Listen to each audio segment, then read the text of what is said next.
Students, welcome to Digital and Social Media Marketing subject, Unit 2 revision class. Okay. Today we'll be understand data drive strategy. In that we are going to study about sources to database to strategy. In short, we call it as SDS model. Okay. So what is this SDS model all about? If you see in yes, the sources, if you see there is primary data, secondary data, and internal data. Okay. Then in D, if you check, if you can see product database, customer prospect base, and other data information. At the bottom, you see marketing knowledge, and in yes, the strategy what we talk about, there is tier 1, tier 2, and performance matrix. So this model, let's understand this model with the help of an example, wherein I'll be explaining you the example so that it will be very clear. This concept will be very clear. Okay, let's take an example. There is a lady by name Susan. Okay, she is following a brand on Twitter. Okay, and what happens, the company can send her a message. Okay, and click here, it says click here to get $10 off on the next purchase. So what she does, Susan, what she does is she'll click and she'll be prompted to enter her email address and other information prior to receiving the coupon. See, the company is making it very simple. If you want to receive a coupon, then you are supposed to click on the link. Once she clicks on the link, she is supposed to enter her email address and other information like her personal details, like the place where she resides, where is she working, everything she has to enter. Okay. When she enters all this data, email address and other information prior to receiving a coupon, at this point her Twitter response and data goes into a database. Now her database is saved.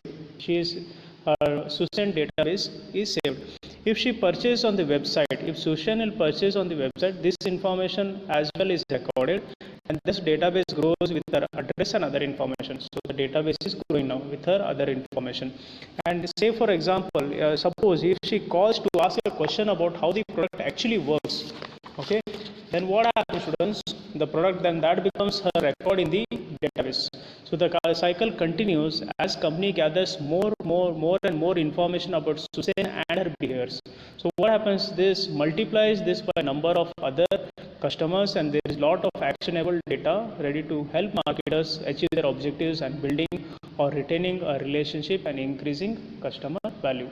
So this is how a database is collected, and the marketer makes the best use of the database to sell their products to the customers. So that is what we call it as SDS model, sources to database to strategy. So the source, they receive the data and they save the data and they build strategy to sell it to the customers. So this is what we call it as SDS model. When of us understand techniques or aspects used to acquire data. Okay. There are three things what we are supposed to understand. One is data mining, the second is online communities, and third is social media interface. Okay, so let's understand one by one how it works. Okay, the first is data mining. When we talk about data mining, okay, what is data mining? It makes use of the data which is already available in the form of posts or blogs and social networking site. So the data which is already available on the blogs and social media network sites. Okay, what it does is it helps in predicting the trends and the behavior and identifying previously unknown patterns. So it helps in predicting the trends and the behavior, and it also helps in identifying the previously unknown patterns. So that is what we call it as data mining. Then second is online communities. Okay, what is online community? They are mainly developed for the research and development purpose. There are two types of communities. One is open communities. Open communities, when we say, students, anyone can view and participate. Okay, now let's understand this concept with the help of example. Open forum to provide comments about the product. Okay, take an example of Amazon. At the bottom of the product you can see the comments about the products. So that's what we call it as open communities. Now comes closed communities. It is based only on invitation. You can log in only with the help of login ID, and then you can get into the communities. Say for example, to view a new product ideas. Okay, if you want to view a new product idea, then you got to have a login ID, only then you can get into it, because it's closed community. Okay, whereas in open, anyone can enter, then look about the product and comment about the product. Then comes the last part is social media interface. What is it? They collect data through online application. Okay, the researcher collects the data through online application. Now, say for example, collecting the data through email. Now, say for example, you bought a product from eBay or Flipkart. Then soon after the delivery of the product, they collect the information from you, saying that how was the product, did the product reach, did you receive the product on time, everything.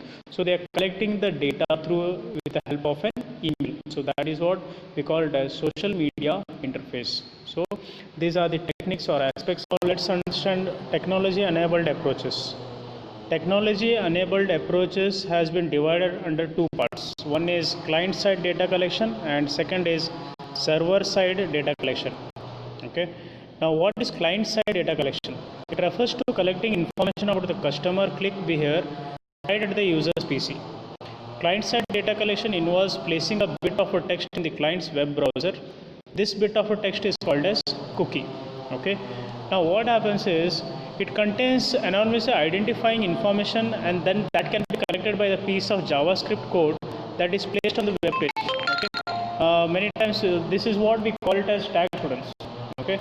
Now hope that is clear. Client side data collection. Then the second is server side data collection. What is it, server side data collection? It is the measurement of number of files requested from the web browser. Each time a web browser requests a page from the website, a notice to that effect is collected in the text file on the web server. The main benefit of the server-based data collection is that it records every file request regardless of the technology used.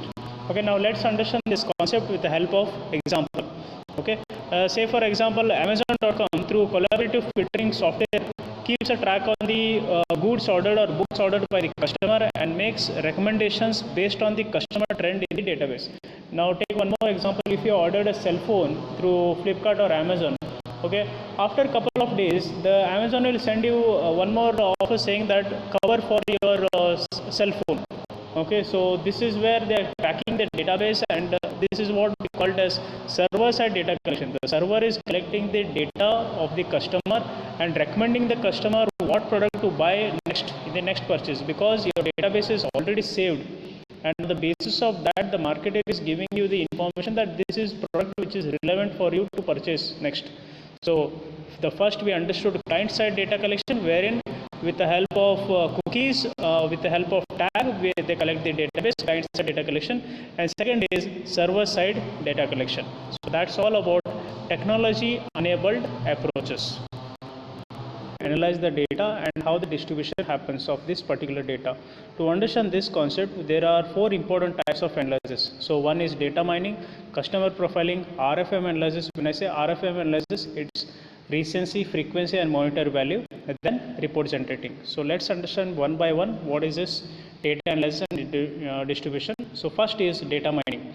When I say data mining, students, it's a process used by the companies to turn a raw data into very useful information. Okay, how this is done? With the help of softwares. Okay, what they do is the business people, they crunch the data. Okay, basically what happens, customers they develop more effective and marketing strategies, as well as increase sales and decrease the cost. Data mining, please remember, data mining always helps the companies to increase the sales and decrease the cost. Okay, how it happens? Data mining depends on effective data collection and warehousing, as well as computer processing. Now whatever we understood, now let me explain this concept to you with the help of example. Okay, now say for example you go to supermarket to buy some groceries. Okay, what this company does is it will give you a loyalty card, okay, only to loyal customers, because you are frequently coming, very often coming to this outlet, so the card is given to you. Once you take this card, okay, after the purchase, during the time of purchases in the billing counter, you swap this card. When you're swapping this card, please understand, the marketer is actually collecting the data from you.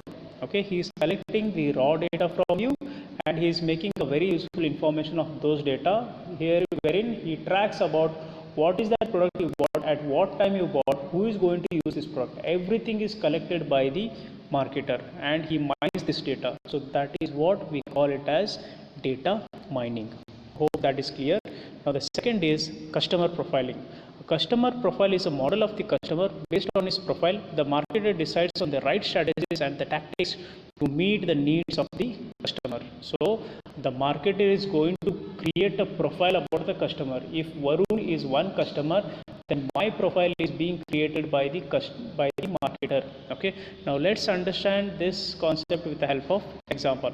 Okay, now say for example a woman is pregnant and she is pregnant, and by looking at the changes of her buying behavior, the marketer will start understanding how this lady is going to behave. All of a sudden she starts buying large quantities of, starts buying unscented soaps and lotions, then she starts buying cotton balls, then she starts buying hand sanitizer and washcloths. So what this marketer do, okay, they target the mom with the baby product coupons, but mix those with ads say that a lawnmower, and she won't know that they know about it. So the marketer is very smart. They look at the changes of the behavior of the customer, and according to that they go on advertising the mother, okay, because she is a mom now, okay, and the marketer will understand what kind of product should I sell to this particular customer so that the customer will buy. So they create a profile of that particular customer, and that creating a profile of that particular customer we call it as customer profiling. Okay, because the marketer understood the changes of the customer, the behavior change about the customer, and on the basis of that he'll create a profile for this particular customer. So that's what we call it as customer profiling. The next is RFM analysis. The first is recency. When I say this recency, time since last transaction. Okay, when we say this time since last transaction, when the customer actually bought this product, when was his last transaction? Okay, since the last transaction a customer did with your business. Often purchase is considered as an interaction, but there are activities like site visit, email open, and also take as a reference. Okay, now generally the more recent interaction, the more responsive the customer is to your communication. So when was your last transaction? Say for example you bought a cell phone in the year 2019. So that was your last transaction, and you never logged into Amazon.com. So this is what the marketer is tracking. When did you visit our website? That is what we call it as recency. In short we call it as time since last transaction. Then comes frequency. Frequency, when I say number of transactions, the number of interaction of the customer had within the specified time, specified period. Okay, it is a good indicator for signaling out the one-time buyers from repeat buyers. Okay, moreover, customers who are frequent buyers are more likely to be engaged and satisfied with your business. Okay, so frequency, when I say number of transactions within the specified period of time, okay, the marketer is checking frequency of the customer. Then the third is monetary. Monetary, when we say average order value per transactions. Again I repeat, monetary, when we say average order value per transaction, the contribution per transaction performed by the customer toward the top line of the business. How it is used? It is used to categorize high value purchaser from the low value purchaser. So the marketer is segregating, he is segmenting it. Okay, for the fundamental reason, heavy spender, what is trying to check? Who is a heavy spender and who is a less spender on the products. Okay, should be treated differently from that of the customer lifestyle. Okay, now say for example if your purchases are more, then you get more and more points. Say for example for the Citibank credit card, they give discount on the petrols in Indian Oil petrol pump because your purchases are more and more, so you get more and more points in your card.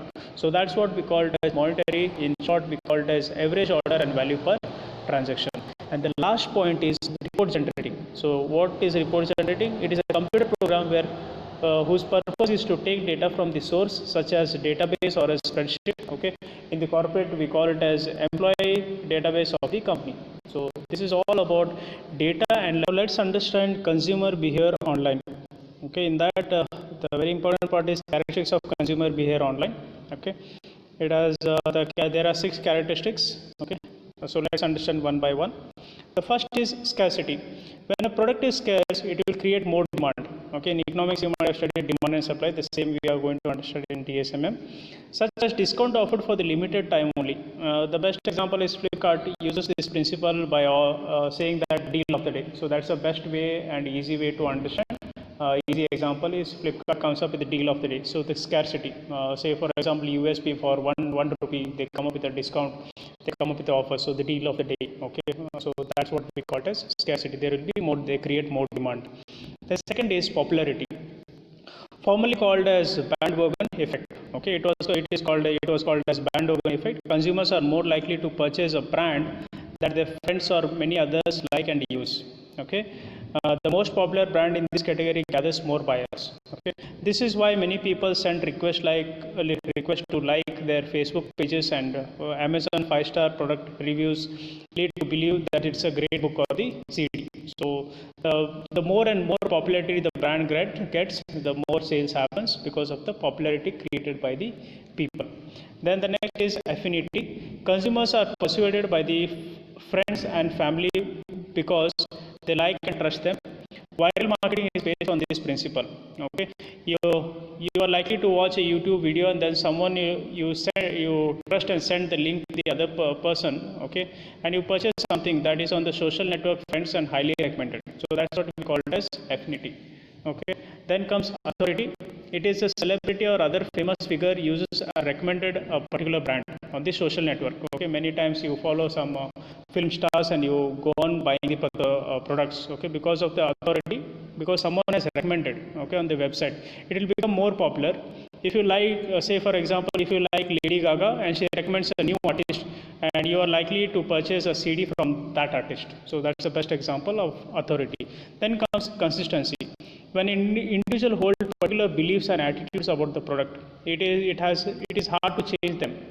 Okay, when you have a belief about a particular product, a customer has a belief about a particular product, the marketer finds it very difficult to change that belief. Okay, also we call it as cognitive consistency.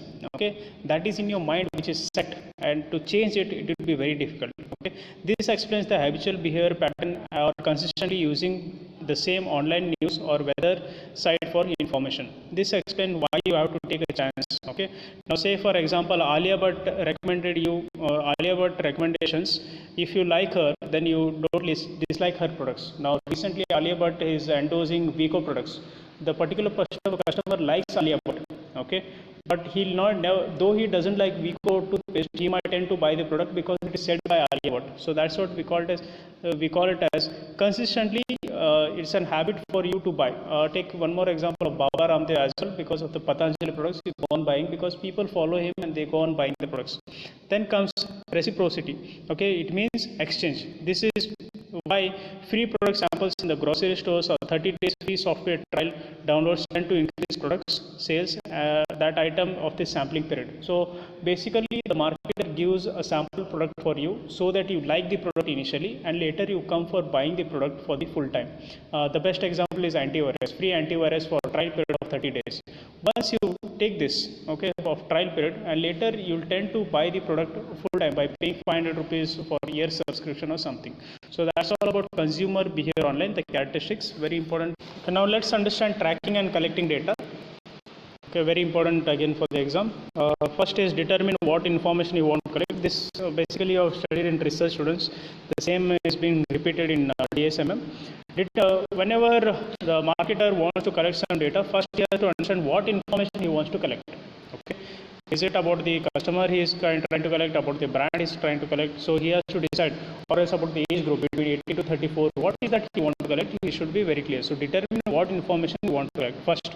Then second is set a time frame for the data collection. The marketer has to set a time frame for the data collection. Is it for 1 quarter, 2 quarter, long term period? So he has to set the time frame. Then the third is determine your data collection method. So the data collection method, the marketer or as the researcher should be very clear about the data collection method. Is it the written data collection method or is the oral data collection method? So he has to clarify that. He has to make it very clear. Then the next is collect the data.